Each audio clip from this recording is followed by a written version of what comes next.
Testing, testing, testing. Can you hear me yet? Can you hear me? Hello, hello, hello. Can you hear me? Do you want to use this one here? I'm not hearing anything. There we go. Okay, we want to get started with this congregational meeting in just a few minutes. So if you can make your way back into the sanctuary so we can get started in just a few minutes, that would be very nice. Thank you. Yeah, if you want to.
I think we'll get started. There may be a few people wandering in the back. Make them feel welcome when they do.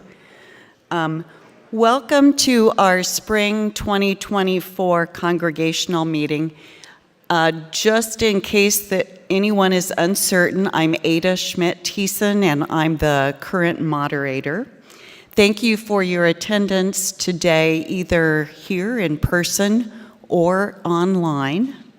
And as we begin our meeting, I'm going to read our purpose statement that declares what we believe as a church. Our faith in a God of love leads us by the power of the Spirit to follow Jesus in doing justice, loving mercy, and walking humbly with God. Please pray with me.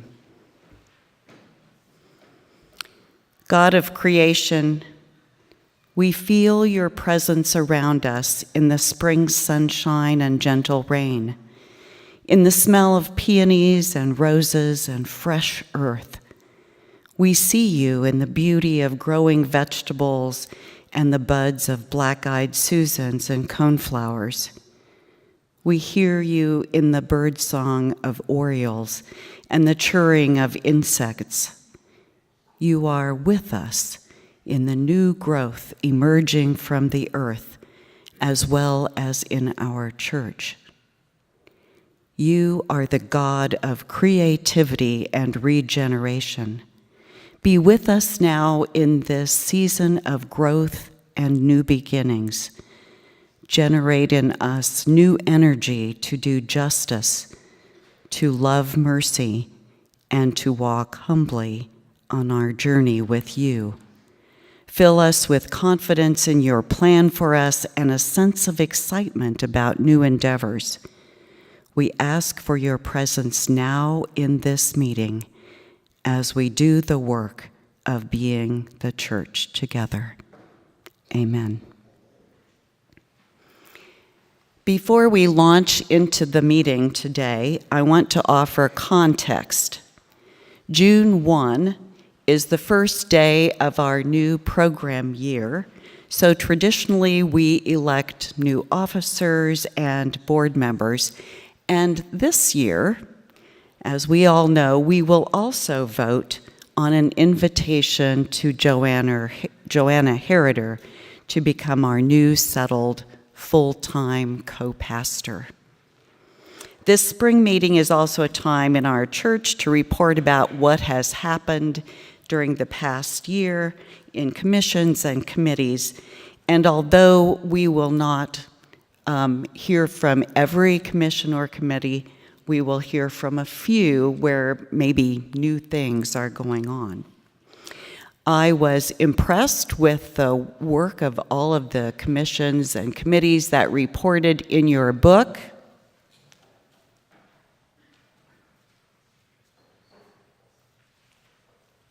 This is Exhibit A, and I just want you to make sure that if you have not gotten your copy and read it, you should grab one today and make sure you read all the reports. It's quite interesting and impressive.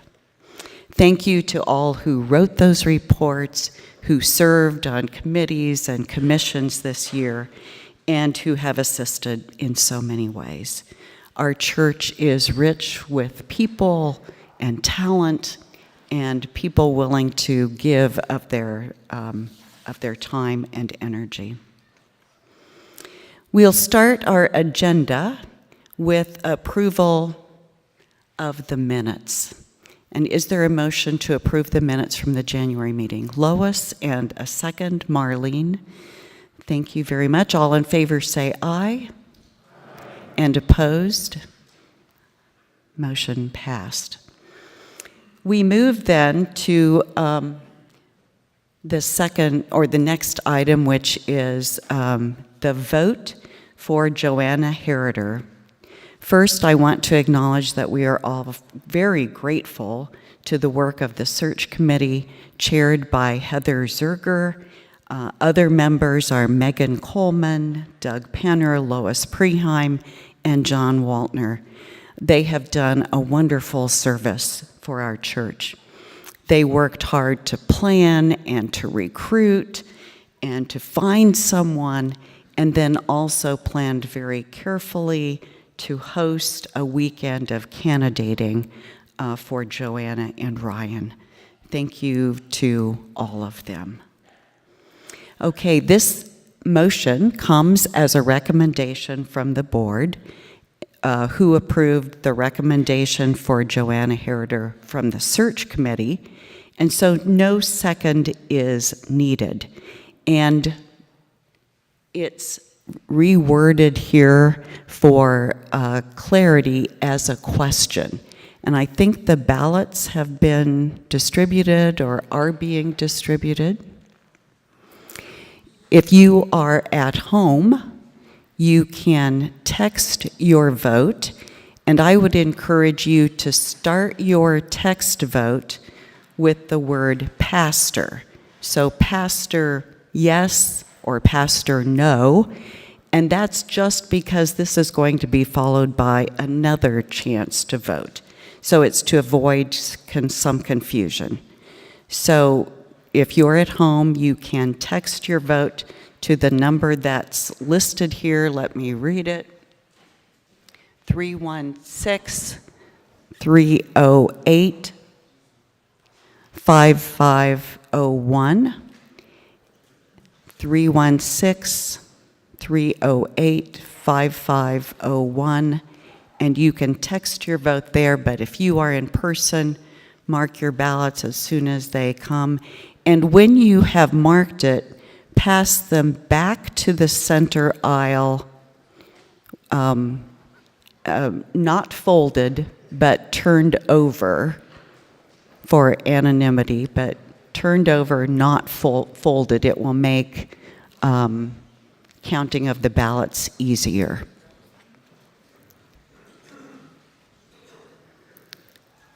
Is there more help needed in passing out the ballots? No, everybody has them? No. So they're coming, they're just...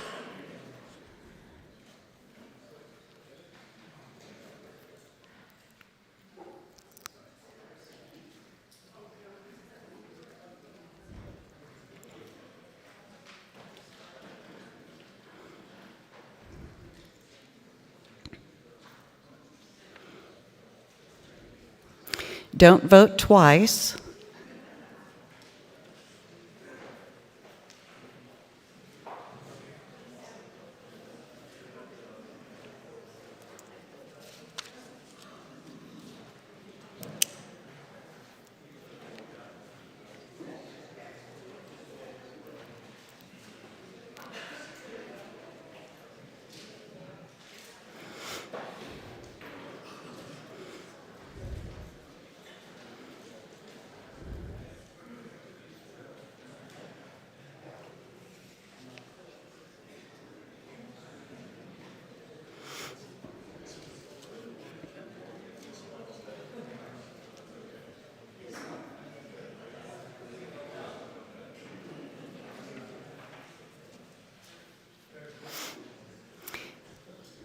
I don't want to take your concentration away from marking that ballot, but while this is going on, I'll just mention that at the last board meeting, the board approved a motion that the current staff and pastors will continue with their contracts through the end of the year, which means that there will be a nice transition time. Joanna Heriter is coming August 11. So if you have not heard, Joanna Heriter, if the vote is positive and she accepts, she will arrive around August 11. Roger Neufeld-Smith will conclude his work with our congregation at about that same time, but others will continue as they are through at least the end of the year, which gives us a time during the fall for everyone to figure out the 2025 year. So this will mean an increase in budget expenses for this year, for the rest of this year. Roger leaving, Joanna coming, but the rest remaining basically the same. But the board feels like it's very much worth that extra expense to have a very easy, good transition time. So that's what the plan is at this point. Okay, I think we move to it looks like ballots are passed back, and we will move to our next agenda item, which is approval of the slate of nominees for officers and the board. A huge thanks goes to Jeanette Stuckey, Chair of the Gifts Discernment Committee, as well as other committee members Dick Kuntz, Fritz Taves, and Jerry Buller. I think they had a successful, sometimes even fun and interesting year together. And the new and continuing commission members are listed in this congregational booklet. So they have hunted down and asked and received positive responses for commission members that you can see here. There are also committee members who are committees that are appointed by the board, and you will hear about those new committee members as time goes by. I should note that there is one change from what you see here. Ada Hodge will not be on the Hospitality Commission this next year, although her name is listed. And so we thank her for her willingness and work during this past year. She's likely downstairs helping with the lunch, and so when you see her, you can say something to her about that. The motion to approve the slate of new officers. The new officer is Bill Aish, who will be the moderator-elect, and you can see the slate of either second-term board members or first-term board members who you are re-electing. And so this motion to approve comes from a committee, the Gifts Discernment Committee, and therefore needs no second. Any discussion or additional nominations? If not, we're ready to vote, and you can again, if you are at home, text your vote to the number listed, which is 316-308-5501. But for those of us who are in person, I'm going to just ask for a raise of hands. So if you approve this slate that comes from the Gifts Discernment Committee, please raise your hands. Okay, and opposed? Okay, passes unanimously, it looks like. So thank you so much. And thanks to all of you willing to serve in these capacities as well as all of the committees and commissions. Thanks.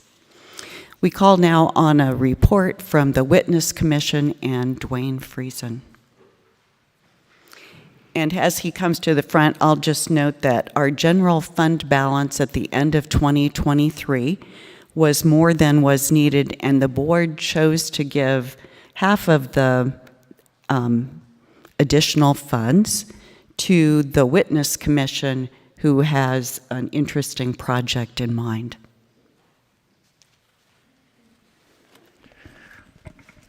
Yes, I was wanted to report on this special event. I can't see what's in back of me, but I'm going to count that it's there. A special event on September 15 and 16. The 15th is what we usually designate as our Peace Sunday. And the funding, as Ada already said, was provided by excess benevolent funds, and we're very grateful to the congregation for making this possible. Thank you. You can see page 20 of the Witness Commission report. The co-sponsors are the Bethel College Mennonite Church and the Bible and Religion Department at Bethel College, and we're working in collaboration with area churches. The theme, Christianity and democracy, a very critical issue at our time. And the resource person is David P. Gushy. And at this point, if you can put up the website.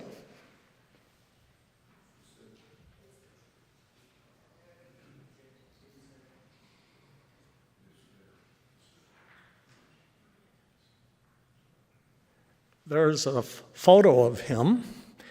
He's a pastor, a scholar, an advocate, very well known. I learned about him by using his text in my Christian ethics courses. He's been president of the Society of Christian Ethics, which is the main organization of Christian ethicists in Canada and the US, and he's also chaired the American Academy of Religion, which is the big professional organization of all teachers in religious studies around the world. So he's now in Atlanta at Mercer University and has also a part-time position at the University of Amsterdam.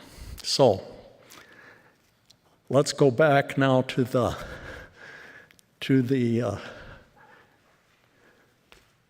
yes. Okay, this is the schedule of events. He'll be here on Sunday morning for worship, and he's submitted some key texts that he wants to discuss in his sermon, and we're fortunate to have the screen. He will project those on the screen and talk about those texts. There will be a Sunday school elective and discussion of the sermon with Gushy.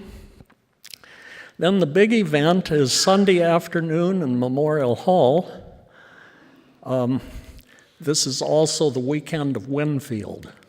So we hope people will be back by Sunday afternoon.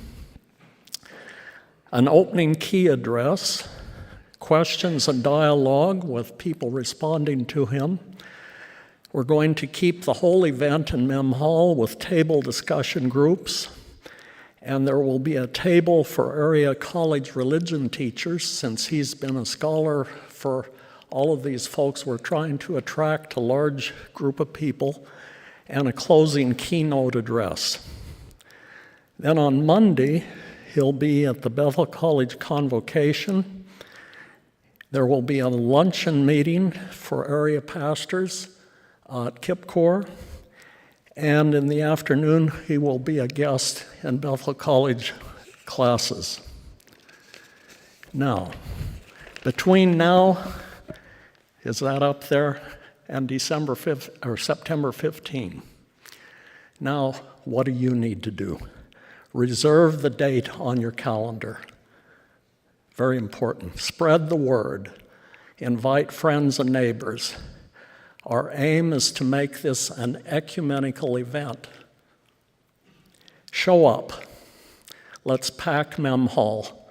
That's a powerful witness in itself, to have this place filled with people who are concerned about this question. Read Gushy's book. Study it in Sunday school. Discuss it with friends. And this is quite a provocative title, Defending Democracy from Its Christian Enemies.